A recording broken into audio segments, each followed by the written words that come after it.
बच्चों, आप सभी का स्वागत है हमारे आपके प्यारे इस चैनल मैथ शिक्षक में। हम कर रहे हैं optional exercise a pair of linear equation into variable का एक्सरसाइज 3.7 का क्वेश्चन नंबर 3 करेंगे। क्वेश्चन है अ train covered a certain distance eight uniform speed. If the train would have been 10 km per hour faster, it would have taken 2 hours less than the scheduled time. ठीक है? And if the train were slower by 10 km per hour, it would have taken 3 hours more than the scheduled time. Find the distance covered by the train. तो बच्चों, हमेशा मैं suggest करता हूँ variable पहचानो। यहाँ डिस्टेंस पढ़ने में आ रहा है, यूनिफॉर्म स्पीड आ रही है, टाइम आ रहा है। किसे इमेजिन करके चले? देखो चेंज कौन कौन सा हो रहा है, स्पीड चेंज हो रही है और टाइम चेंज हो रही है। दोनों ही कंडीशन है, फर्स्ट में और सेकंड में। तो हम अज्यूम करेंगे let the uniform speed be x kilometre per hour. Let uniform speed B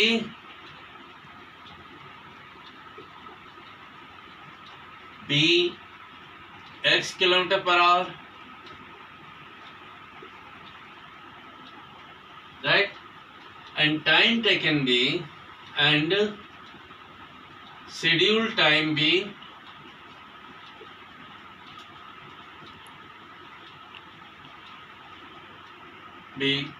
t hours ले लेते हैं। चलो y नहीं लेते, t hours ले लेते हैं,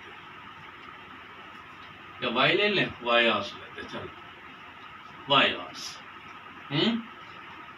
तो देखिए बच्चों, फर्स्ट केस में, केस 1 में आपका क्या हो रहा है, 10 किलोमीटर फास्टर। तो न्यू स्पीड क्या हुई? New speed is x plus 10 kilometre per our. It would have taken 2 hours less. जब भी फास्ट जाएगी तो टाइम कम लेगी, ठीक है? तो time taken in this case is y minus 2 hours। तो डिस्टेंस कवर्ड क्या हुआ बच्चों? डिस्टेंस कवर्ड ही आपको इक्वेशन देगा। डिस्टेंस कवर्ड इक्वल टू क्या है? जब दोनों ही शेड्यूल टाइम थी और यूनिफॉर्म स्पीड थी तो डिस्टेंस क्या हुआ? Speed into time. Distance equal to क्या होता है फॉर्मूला? Speed into time. तो x इंटू वाई। ओके, अब चेंज वाले केस से मल्टीप्लाई करो इसे। x plus 10 into y minus 2 equal to x y ये वाली है और राइट साइड भी आएगा ये, तभी इक्वेशन फॉर्म होगी आपकी। इन दोनों को मल्टीप्लाई करो आप। x into y is x y, एक्स into minus 2 is minus 2x। फिर 10 से दोनों को मल्टीप्लाई करो। 10 into y is 10y plus minus minus 10 टू जा 20 इक्वल टू एक्स वाई। ठीक है, डिस्टेंस फिक्स थी इसलिए distance covered equal to x y लिखा हमने। चाहे स्पीड बढ़ी और टाइम घटी, डिस्टेंस तो वही रह गया ना। Distance is certain, fix. X y और एक्स वाई दोनों तरफ से cancel. Minus 2x plus 10y, इसको शिफ्ट कर लो right side, equal to 20। This is your first equation. Second case में देखो आप कि if train were slower by 10 kilometre per hour, मतलब स्पीड कम हो रही है इस बार। हाँ, तो new speed is x minus 10 kilometre per hour. Slow हो गई ना इस रेट से। It would have taken 3 hours more. तो time taken in this case is is y plus 3 hours.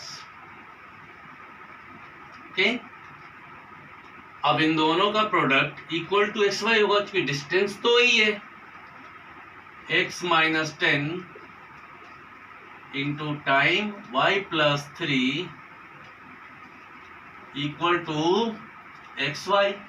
इन दोनों को मल्टीप्लाई करो आप, x into y x y plus x into 3 3x minus 10y minus plus minus 10 3 30 equal to x y. ये और ये फिर से cancel, 3x minus 10y equal to 30. ये हो गया आपकी दूसरी इक्वेशन. अब इन दोनों को एलिमिनेट कर देंगे, आपका वैल्यू फाइंड हो जाएगा. तो बच्चों पॉज करके नोट कीजिए, लाइक सब्सक्राइब भी जरूर करें.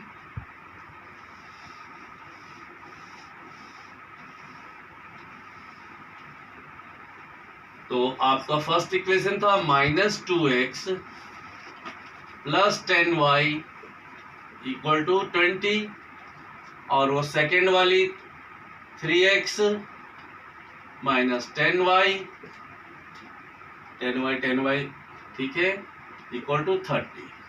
तो इस पर मैंने इसलिए ध्यान दिया बच्चों कि देखिए y की वेरिएबल पहले से ही इक्वल है और दोनों की साइन अपोजिट है. We need not multiply any equation by any value because y part is already equal and there the y वाली जो इक्वल है उसकी साइन अपोजिट है. तो क्या करोगे आप, adding the equation. On adding the equations what we get, ये दोनों पार्ट एलिमिनेट हो गया आपका. माइनस 2x प्लस 3x क्या हो गया, x इक्वल टू ये दोनों ऐड हो गया 50. तो uniform speed is 50 kilometre per hour आपका फाइंड हो गया. Putting this value in equation 1, putting x equal to 50 in equation 1, what you get, minus 2 into 50 plus 10y equal to 20. 50 to the 100 minus 100 plus 10y equal to 20. 10y equal to इस 100 को right side shift करो आप, 20 plus 100 10y equal to 120. Therefore y equal to 120 upon 10, y equal to 0 0 cut गया 12. तो schedule time क्या थी, 12 hours. Find the distance covered by the train, ये find करना था आपको. तो distance covered is, distance equal to x y था आपका, x is 50 into time is 12 hours, 12 5 60 and 10 600 kilometre was the distance. तो बच्चों इस तरह कंप्लीट हुआ ये क्वेश्चन. हम लोग करेंगे अब fourth question.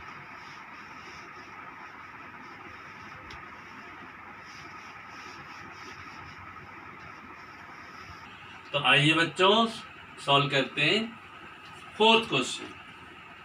The student of a class are made to stand in rows. If 3 students are extra in a row, there would be 1 row less. If 3 students are less in a row, there would be 2 rows more. Find the number of students in the class. ठीक है, variable पहचानो बच्चों. यहाँ पे number of students in a row be x and number of rows be y.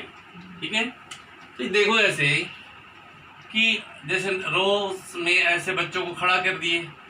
ठीक है, अगर 3 students are extra इन रो, जैसे इसमें एक रो में x स्टूडेंट खड़े हैं यहाँ पे बढ़ा देते हैं x+3, हर एक रो में x+3 बच्चे हो जाएंगे। क्या कह रहा है, 1 रो घट जाएगा। ठीक है, तो चाहे रो घटे और नंबर ऑफ स्टूडेंट रो बढ़े, इन दोनों का product equal to the student of class हो तो फिक्स रहेगा ही। ठीक है, तो अज्यूम करते हैं, let number of students in each row be x and number of rows be y। तो टोटल स्टूडेंट कितने हुए बच्चे, x into y. Okay, but first condition में देखो क्या कह रहा है, if 3 students are extra in a row means number of students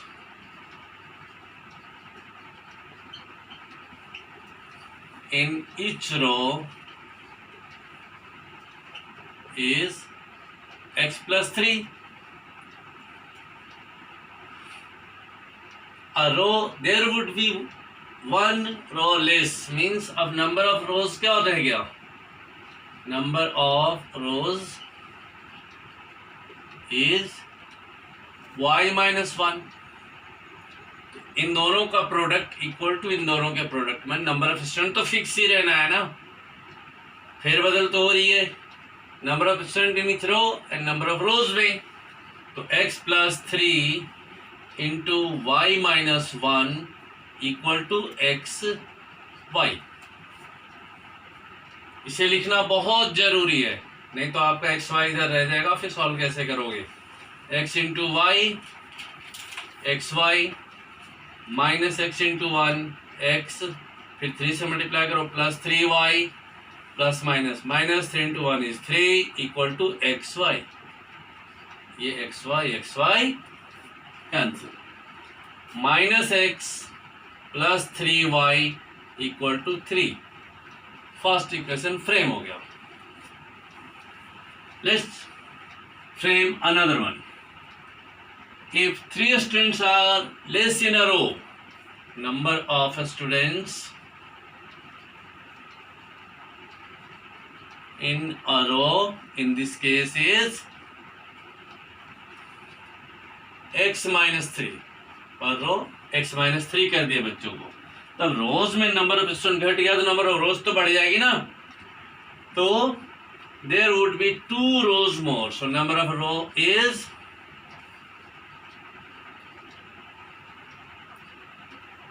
y+2, but number of student has to be constant। कितना, xy के बराबर ही रहना है उसे। इन दोनों को मल्टीप्लाई करो आप, x-3 into y+2 equal to xy।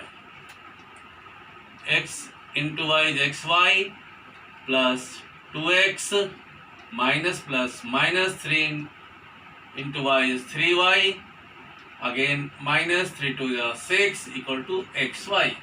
इन दोनों को एलिमिनेट कर दिया, काट दिया। 2x minus 3y equal to 6। This is your second equation, right बच्चों। यहीं पर एलिमिनेट करते हैं दोनों question equation. 2x minus 3y equal to 6 is your second, और फर्स्ट वाली क्या थी, minus x plus 3y, minus x plus 3y equal to 3। तो बच्चों मल्टीप्लाई करने की यहाँ भी जरूरत नहीं हमें, y के कोफिशिएंट्स इक्वल हैं and they are having opposite sign. Opposite sign भी है तो ऐड कर देंगे इक्वेशन को। On adding the equations what you get, these two gets eliminated because they have same value and opposite side। 2x और minus x add हुआ तो क्या हुआ, x इक्वल टू 6 प्लस 3 is 9। Okay, number of student in each row is 9 students मिल गया। इसकी value put कर दो आप किसी एक इक्वेशन में, putting x equal to 9 in 1। Pause करके नोट कीजिए बच्चों, I need some space to solve the remaining part of the sum. So putting x equal to 9 in 1, तो 1 क्या था आपका ये वाला, -9 प्लस 3y इक्वल टू 3। -9 को इधर ले जाके प्लस कर दो। इस साइड चेंज होने से साइन तो चेंज होगा, +9 हो गया। 3y equal to 3 + 9 is 12 and y equal to 12 upon 3। 3 1 जा 3, 3 4 जा 12, y equal to 4। So how many rows are there? 4। अब नंबर ऑफ स्टूडेंट क्या है बच्चों? नंबर ऑफ स्टूडेंट्स फाइंड करनी है आपको इन द क्लास इज, देखो हर केस में हमने XY लिखा था, मीन्स 9 इंटू 4, 36 students are there in the class. ये फाइंड हो गया आपका number of students in the class. इस तरह कंप्लीट होता है बच्चों 4th क्वेश्चन। मिलते हैं अगली वीडियो में। टिल देन बाय, मेहनत करते रहें।